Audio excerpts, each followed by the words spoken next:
Hello friends. अब हम इस वीडियो में डिस्कस करेंगे coulomb law in vector form.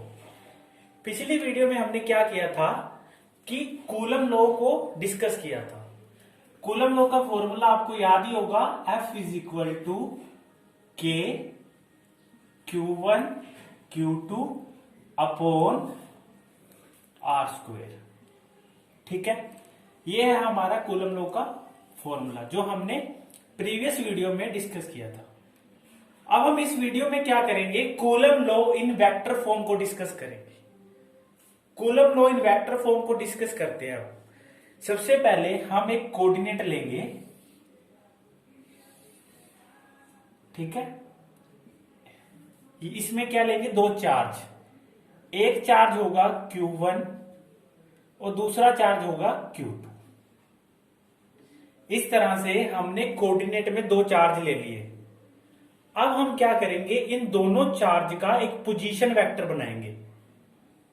Position vector क्या होता है कि जब हम किसी पर्टिकुलर पॉइंट से एक पर्टिकुलर चार्ज को कनेक्ट करते हैं तो जो एरो आता है वो उस चार्ज की तरफ होता है, उसी को हम पोजीशन वेक्टर कहते हैं।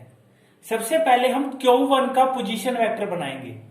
Q1 का पोजीशन वेक्टर हम ओरिजिन से बनाएंगे। ये है हमारा ओरिजिन। इस तरह से Q1 का हम बना लेंगे पोजीशन वेक्टर, ठीक है।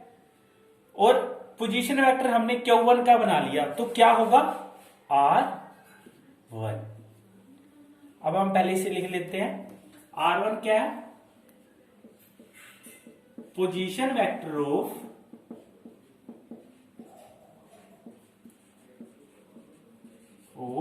चार्ज Q1, ठीक है। ये हमारा R1 है, position vector of charge Q1 का। इसी तरह से हम दूसरा पोजीशन वेक्टर बनाएंगे चार्ज Q2 का, इस तरह से। इसका जो एरो होगा इस तरफ, इधर भी एरो बनाएंगे। इसका जो पोजीशन वेक्टर है ये क्या है, R2, ठीक है। R2 पोजीशन वेक्टर ऑफ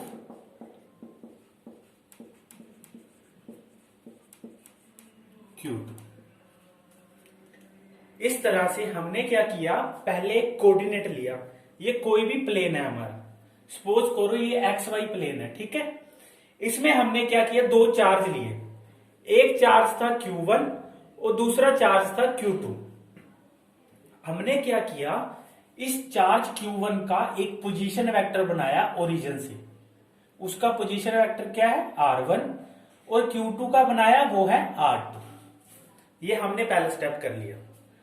अब हम क्या करेंगे, इन दोनों चार्ज का सेपरेशन वेक्टर बनाएंगे। कैसे, जैसे मैंने Q1 से बनाना है Q2 का, ये बना दिया हमने Q2 का।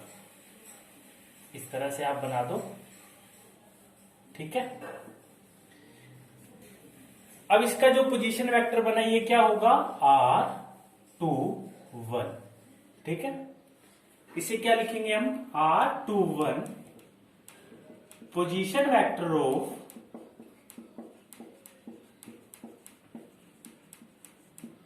Charge Q2 with respect to Q1। ये है हमारा R21 पोजीशन वेक्टर, कहां से, Q1 से लेकर Q2 तक। इसी तरह से हम अगर इसका ऑपोजिट बनाएं, इसका ऑपोजिट हम पोजीशन वेक्टर बनाते हैं तो क्या बनेगा, R12। इसे क्या लिखेंगे, R12 position vector of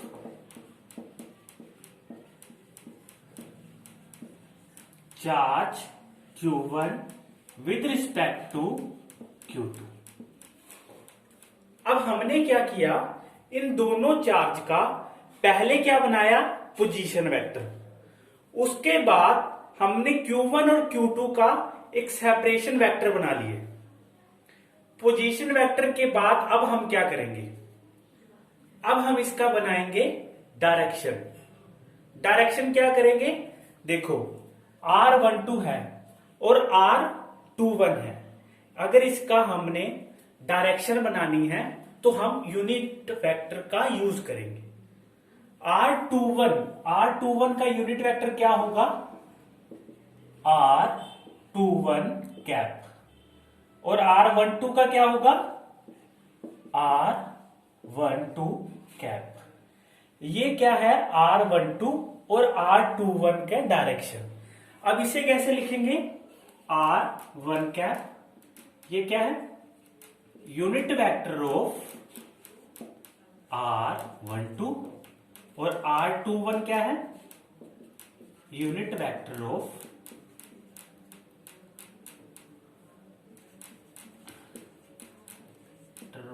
R21। अब हमने क्या किया? पोजीशन वेक्टर भी बना लिया, सेपरेशन वेक्टर भी बना लिया और डायरेक्शन भी बना ली यूनिट वेक्टर से। अब हम क्या डिस्कस करेंगे? इसकी फोर्स। अब हम क्या कर रहे हैं? फोर्स को डिस्कस करेंगे। फोर्स से पहले आप देखो कि मेरे पास ये दो चार्ज है, एक है Q1 और दूसरा है Q2। अगर ये Q1 चार्ज Q2 पर फोर्स लगाएगा तो Q2 पर क्या इफेक्ट होगा? या तो ये अट्रैक्ट होगा या फिर रिपेल होगा। अब ये डिपेंड कैसे करेगा कि Q2 अट्रैक्ट होगा या फिर रिपेल होगा? ये डिपेंड करेगा इन दोनों चार्जेस के नेचर पर। अगर आप सपोज करो कि ये पॉजिटिव चार्ज है और दूसरा भी क्या है? Positive charge. जब Q1 फोर्स लगाएगा इस तरफ तो Q2 पर क्या इफेक्ट होगा? Q2 जाएगा पीछे की तरफ, यानी ये क्या होगा? रिपेल होगा। अगर हम Q2 का चार्ज बदल दें, यहां पर हो जाए नेगेटिव, तो क्या होगा? Q2 हो जाएगा अट्रैक्ट इस तरफ। ठीक है, इसी तरह से हम फोर्स निकालेंगे, लेकिन इसमें क्या है? ये पॉजिटिव चार्ज है। अब इस डायग्राम में देखो कि जो फोर्स लग रही है ये है हमारा चार्ज Q1 और ये Q2। जो चार्ज Q1 फोर्स लगा रहा है Q2 को, यानी ये कर रहा है रिपेल, तो हम इसे कैसे लिखेंगे? इस चार्ज को F21। ठीक है, और Q2 फोर्स लगा रहा है Q1 पर, इसे कैसे लिखेंगे? F12। अब ये समझ आ गया आपको? इसे कैसे लिखेंगे? F21 force due to Q2 और F12 force due to Q1। With respect to किसके होगा? Q1 और Q2 के। ये हमने अब फोर्स भी डिस्कस कर ली। अब इस फॉर्मूले में हमने क्या करना है? जो ये कूलम लॉ है, ये प्रीवियस वीडियो में हमने ये फॉर्मूला निकाला था। ठीक है, अब इसमें क्या करेंगे? हम इस फॉर्मूला में ये सारे के सारे फैक्टर इसमें ऐड करेंगे। ठीक है, देखो आप इधर देखो कि F is equal to Q Q1 Q2 upon R²। ये था कूलम फॉर्मूला। अब हमने क्या करना है? सबसे पहले हम निकालेंगे इसकी फोर्स, चार्ज Q1 की, F12। क्या करेंगे? F12। ठीक है, ये होगी चार्ज Q1 की फोर्स। क्या लिखेंगे? K Q1 Q2 अपॉन, अब ये R² है, हमने क्या लिखना है? हम दो चार्जेस की बात कर रहे हैं। किसकी? दो चार्जेस की, एक Q1 और एक Q2। तो इन दोनों के बीच का डिस्टेंस क्या है? R12। तो यहां पर लिख देंगे R12 का स्क्वायर इन मैग्नीट्यूड। ठीक है, हम इसमें क्या कर रहे हैं? वेक्टर में लेके चल रहे हैं। वेक्टर क्या होता है? जिसकी डायरेक्शन और मैग्नीट्यूड हर एक पॉइंट पर सेम हो।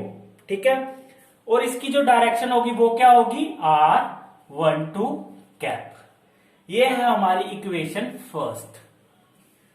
इसी तरह से हम क्या करेंगे? चार्ज Q2 की भी फोर्स निकालेंगे। चार्ज Q2 की फोर्स क्या है?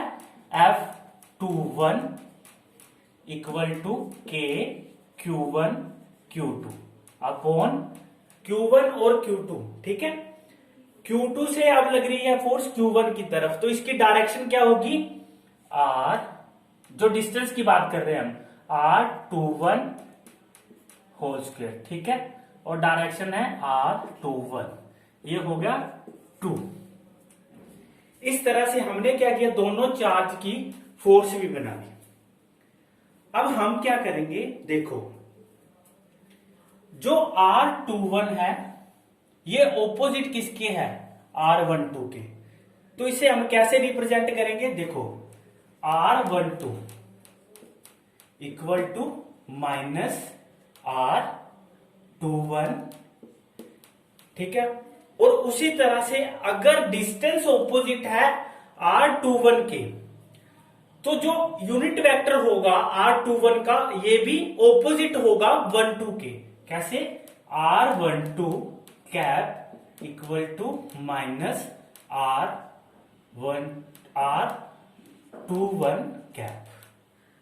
अब आप क्या करो, इक्वेशन 1 को यूज करेंगे हम। सबसे आप देखो इक्वेशन 1 क्या थी, F12 equal to K Q1 Q2 upon R12 whole square into R12 cap, ये है हमारी इक्वेशन 1। अब हम क्या करेंगे, जो R12 है इसको क्या करेंगे, चेंज करेंगे, किसमें, R21 में, कैसे, R12 equal to K Q1 Q2 upon R12 square, ठीक है। यहां पर क्या आ जाएगा, R21 कैप, लेकिन इसमें क्या है, नेगेटिव साइन आएगा, ठीक है। अब आप देखो कि ये जो इक्वेशन बनी है ये किसके इक्वल होगी, हमने इसको भी चेंज करना है और यूनिट वेक्टर को भी चेंज करना है, तो यहां डिस्टेंस क्या होगा, R21। अब आप ये इक्वेशन देखो किसके इक्वल है, ये इक्वेशन इक्वल है इक्वेशन 2 के। इसमें क्या दिया हुआ है, के Q1 Q2 अपॉन R21 का स्क्वायर अपॉन मल्टीप्लाई R21, ये किसके है, F21। तो हम क्या करेंगे, F12 equal to minus F21, तो ये क्या बन गया, ये बन गया न्यूटन थर्ड लॉ। इससे हमें पता चलता है जो coulomb law in vector form है ये डिपेंड करता है न्यूटन के थर्ड लॉ के ऊपर, ठीक है। कूलम लॉ वेक्टर फॉर्म में से क्यों बोलते हैं, देखो आप कि जैसे हमने क्या किया, इसमें फोर्स भी निकाली, चार्ज इन मैग्नीट्यूड में निकाला, डायरेक्शन भी निकाली, इसीलिए हम इसे coulomb law in vector form बोलते हैं।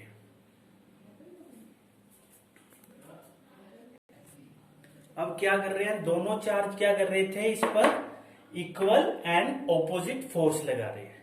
आप एक बार फिर से देखो कि हमने क्या किया, एक कोऑर्डिनेट लिया, ये कोई भी प्लेन है, एक्स और वाई हो सकता है। इस पर क्या किया, हमने दो चार्ज लिखे, एक Q1 था एक Q2 था। Q1 से हमने क्या करना है, ओरिजिन तक क्या करना है, पोजीशन वेक्टर बनाना है R1, और Q2 से भी बना दिया एक पोजीशन वेक्टर R2। Q1 से लेकर Q2 का एक सेपरेशन वेक्टर बनाया, वो था R21, और Q2 से बनाया Q1 का, वो था R12। और इसकी हमने एक फोर्स भी बनाई कि जैसे दो पार्टिकल, हमारे पास दो चार्ज थे A और B, अगर B फोर्स लगाएगा A की तरफ तो A पर क्या इफेक्ट होगा, अगर A पॉजिटिव हुआ तो ये पीछे की तरफ चला जाएगा। उसी की कंडीशन हमने इसमें यूज की है कि Q1 ने फोर्स लगाई Q2 पर, तो इसकी फोर्स कहां लगेगी, F21 पर, और इसकी लगेगी F21 पर। हमने इस सभी को निकालकर, और जो हमने कूलम लॉ का फॉर्मूला निकाला है ये वाला, इसमें सभी को पुट कर दिया। पुट करने के बाद हमारे पास रिजल्ट क्या आता है कि दोनों चार्जेस एक दूसरे पर इक्वल एंड ऑपोजिट फोर्स लगा रहे हैं। Thank you.